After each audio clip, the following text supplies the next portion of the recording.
In the previous lesson, we have observed the trends in the terms for a binomial expansion. Let's implement that understanding we have learned in the previous lesson to the expansion of a plus b to the power n.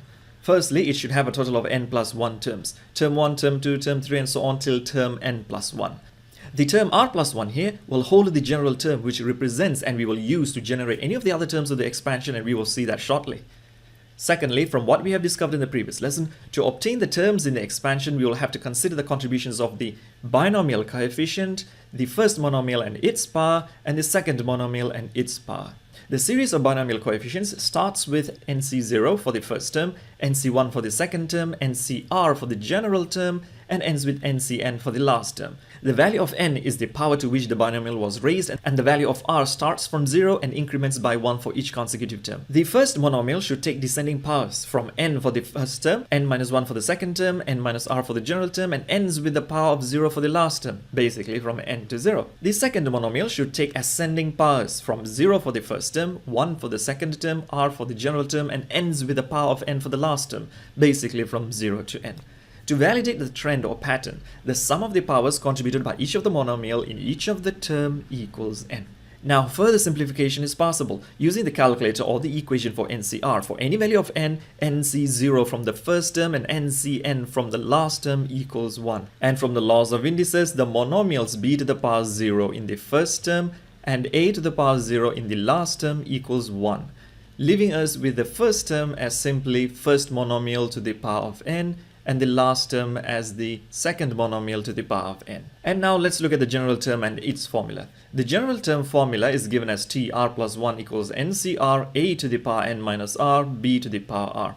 Substituting r equals to 0 gives us term 1. Substituting r equals 1 gives us term 2. And when r equals n, you get the last term. The value of r is incremented by 1 for each subsequent term. Therefore, to get the entire expansion, we put r equals to 0 till r equals to n into the general formula. The variable r here has to be introduced to provide the appropriate decrease in power of the first monomial and increase in the power for the second monomial of the wanted term. And with r starting from 0, the 1 in tr plus 1 has to be there because there is no such thing as the 0th term. There is no t0, we start with a t1, that is term 1. With the general term formula established, let's look at an example. Consider the expansion of 2x minus 4 over x, the whole thing to the power 8. With a power of 8, it should have 9 terms.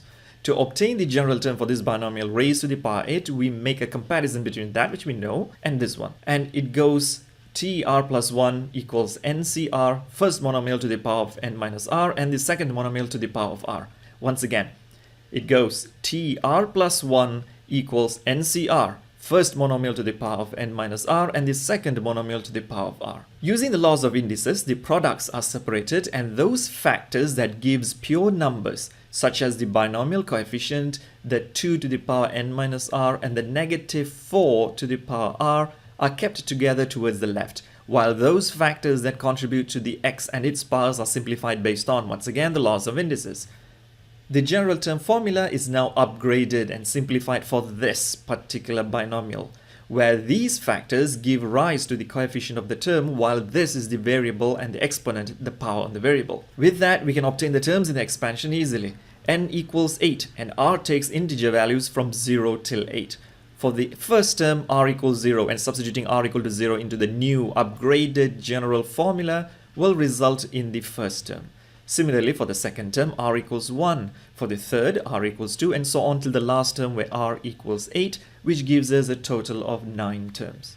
Deriving the upgraded and simplified general term is useful in many ways. Firstly, you could get out the terms in the binomial expansion. If you want to obtain the fourth term, then put r equals 3, then simplify and reduce. Secondly, you could check if a particular term is available or possible. For an example, suppose you wish to check if a x to the power 5 term is possible. Just look at the variable x and obtain the value of r for which the exponent, that is the power, can be 5. In this case, r equals 3 over 2. And this is certainly not possible because r should take integer values between 0 and 8. Therefore, an x to the power 5 term cannot occur. Suppose you wish to obtain the term independent of x, which basically means x to the power 0, the constant term. The required value of r is 4, which is then substituted into the general formula to give us the term independent of x, which is the fifth term, that is the r plus 1 term in this series.